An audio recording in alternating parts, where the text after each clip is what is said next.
Oke, gimana cara bikin automation yang bebas error? Jadi di video kali ini ada dua hal yang mau aku bahas. Yang pertama, itu gimana cara pakai user story dan acceptance criteria untuk planning automation kalian buat. Jadi aku bakal jelasin kenapa ini bisa bantu kalian buat automation yang bebas error, sama gimana step by step kalian bisa ngebuat user story sama acceptance criteria ini. Nah, lalu yang kedua itu teknik error handling, supaya kalian bisa tenang kalau ada terjadi error secara real time. Jadi walaupun desain kalian sebagus apapun, itu tetap nggak luput dari kemungkinan ada terjadi error. Nah, makanya ada dua teknik supaya kalian tetap bisa tenang, walaupun nggak perfect desainnya. Jadi pertama itu ada error prevention. Jadi teknik supaya workflow kalian tetap jalan meski ada bagian yang gagal. Jadi workflow-nya nggak stop di tengah jalan dan mati diam-diam. Lalu yang kedua itu alert system. Jadi teknik kalian dapat notifikasi kalau ada yang mati. Jadi kalian bisa tidur tenang. Nggak usah takut harus cek setiap hari apakah automation-nya jalan secara normal. Nah, sebelum mulai, kalau kalian mau lihat cara AI automation bisa hematin 10 plus jam per minggu waktu kalian, atau kalian mau belajar N8N untuk buat sendiri AI automation-nya, kalian bisa subscribe YouTube channel aku. Oke, jadi langsung saja kita mulai user story dan acceptance criteria. Pertama, kenapa ini penting untuk bikin automation yang bebas error? Jadi, user story itu ngasih scope yang jelas. Siapa yang pakai, mau ngapain, dan kenapa. Kalau ini nggak ada, kamu bakal build sesuatu yang terlalu luas atau malah kurang. Lalu, acceptance criteria itu finish line-nya. Ini yang nentuin, oke, automation ini sudah beres. Kalau nggak, kalian terus-menerus tanpa fitur. Lalu kalian ketemu edge case, habis itu terus error. Jadi sesudah aku buat beberapa automation, yang aku sadar itu salah satu alasan kenapa kita buat workflow yang error, itu kita nggak tentuin scope-nya. Jadi sebenarnya itu normal kalau misalkan ada terjadi suatu error, tapi itu scope-nya di luar dari automation yang kita buat. Soalnya nggak semua error itu harus kita handle. Makanya kalian kalau lihat kenapa software-software itu yang besar itu tetap ada error, karena nggak mungkin kalian bisa prediksi semua error yang bakal terjadi. Tapi dengan user story sama acceptance criteria ini, kalian bakal bisa lebih baik untuk prediksi error apa yang bakal terjadi dan kalian handle error itu. Nah, pertama gimana kita mulai dari user story dulu. Gimana contoh user story? Jadi ini frameworknya. Sebagai user saya ingin fitur supaya bisa value. Jadi contohnya, sebagai user saya ingin bisa reset password saya supaya bisa tetap akses akun saya kalau lupa password. Nah, jadi selama automation kalian memenuhi value ini agar tetap bisa akses akun saya walaupun lupa password, itu error-error kecil itu nggaklah masalah. Oke?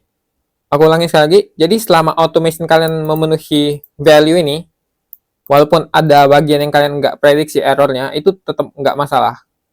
Karena sekali lagi, nggak mungkin kita bisa prediksi semua error yang terjadi.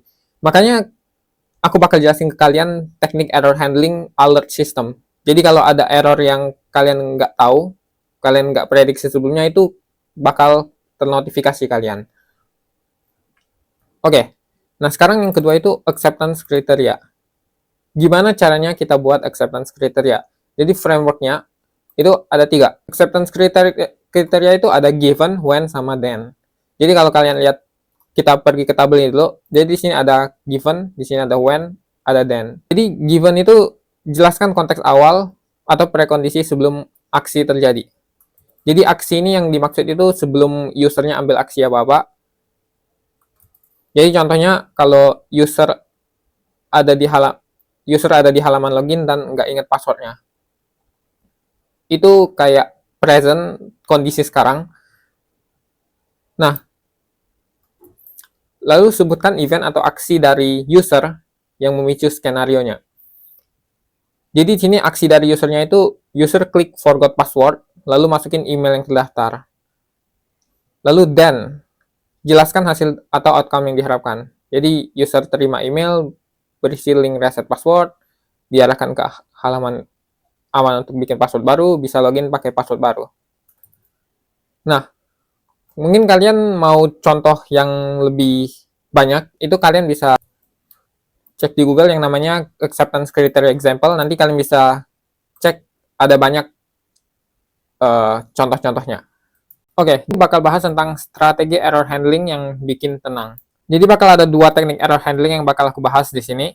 Pertama ada error prevention, jadi mencegah berhenti di tengah jalan supaya automation kalian tetap jalan walaupun ada bagian yang gagal. Lalu yang kedua itu alert system. Jadi contohnya kalau misalkan error prevention kalian itu nggak cukup dan kalian punya workflow itu mati di tengah jalan, itu kalian ada satu fallback. Jadi kalian dapat notifikasi bahwa automation kalian itu mati. Nah, dengan dua metode ini, kalian nggak perlu takut automation kalian tiba-tiba berhenti dan kalian nggak tahu sama sekali.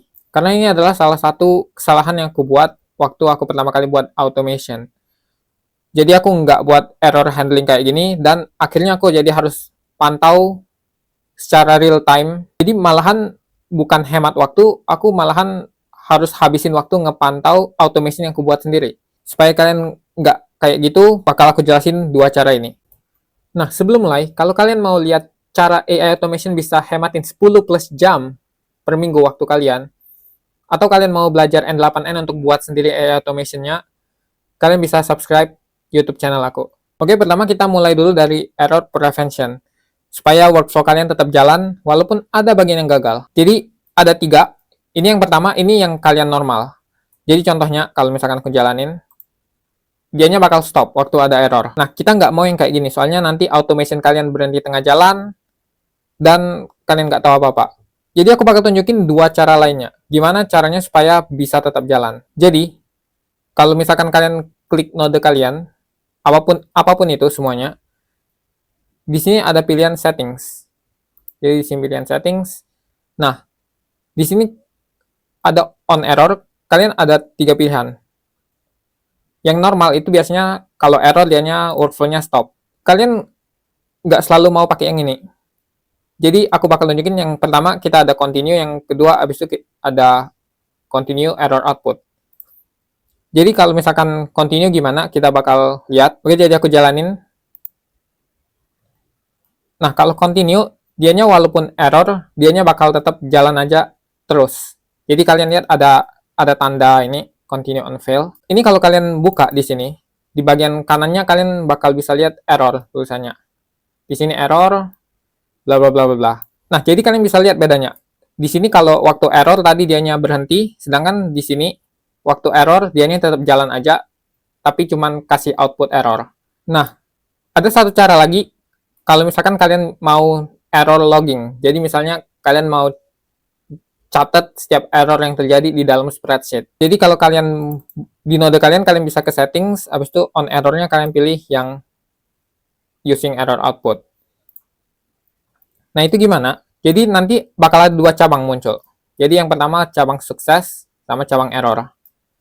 Kalau sukses dianya bakal jalan kayak biasa ke sukses, tapi kalau error kalian bisa append row kalian di Google Sheet kalian. Jadi langsung saja kita coba, kita execute. Nah, kalau error dianya bakal masuk ke dalam spreadsheet. Nah, sekarang kita bakal masuk ke yang kedua, yang ke alert system. Jadi di N8N kalau misalkan kalian cek di list nodenya kalian ada yang namanya error trigger. Jadi kalian bisa ketik di sini error trigger. Nanti dianya bakal muncul kayak gini. Nah, jadi error trigger ini fungsinya apa? Setiap kali ada kesalahan di kalian punya workflow, maksud aku dari kesalahan itu workflow kalian berhenti waktu kalian udah publish, itu nanti dianya bakal trigger, dan ini di sini kalian bisa tambah. Contohnya bisa tambah notifikasi email, atau yang bakal aku tunjukin sekarang gimana kalau mau notifikasinya dalam Telegram. Jadi contohnya di sini aku bakal tambah node Telegram. Oke, aku sudah tambah node Telegram dan aku bakal tunjukin kalian step by step gimana cara setupnya. Oke, jadi bayangin kalian punya workflow kayak gini.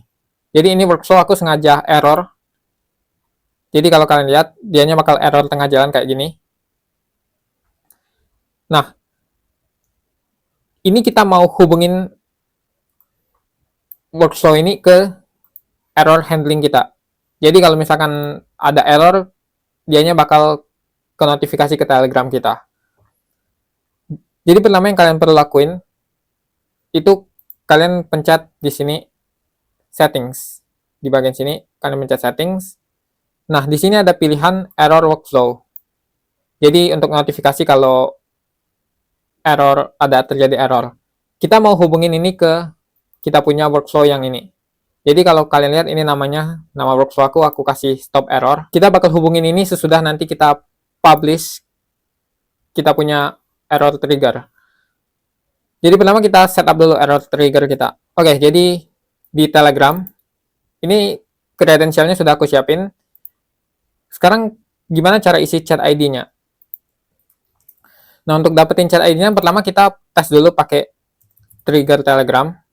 Jadi kita bakal kirim message ke N8N supaya kita dapat chat ID-nya. Jadi aku bakal buat node Telegram sebentar. Kita pilih on message. Oke. Nah, kita bakal execute dulu workflow-nya. Dan kita kirim. Oke, dianya udah masuk. Nah, jadi kalau kalian lihat di sini di sebelah kanan kita bakal dapat chat ID-nya. Jadi chat ID-nya ada di sini. Nah, kita copy chat ID-nya lalu kita masukin ke dalam send text message yang ini. Kita masukin chat ID-nya, habis itu teksnya kita bakal kasih contoh workflow Anda mati. Oke, kita delete, lalu kita publish. Coded. Kita silang yang ini. Oke. Nah, sesudah ini dipublish, kita bisa hubungin ini ke kita punya workflow. Jadi kalau kita refresh dulu ini, lalu kita pencet settings. Dan di sini dianya langsung muncul stop error workflow yang ini. Dan sudah itu kita save, kita hubungin dan kita publish kita punya workflow. Jadi kita publish. Oke, jadi sudah kita hubungin. Nah, jadi kalau kalian ke execution, kalian bisa lihat dianya error workflow-nya. Jadi di sini dianya error workflow-nya. Dan kalau kalian balik nih ke error handling-nya, kalian refresh. Nah, di bagian execution-nya dianya bakal kalian lihat di sini dianya bakal errornya bakal ke trigger dan aku bakal dapat Telegram message-nya seperti ini. Workflow Anda mati. Nah, inilah cara kalian bisa buat alert system yang bakal kasih tahu kalian bahwa ada yang mati dari kalian punya automation.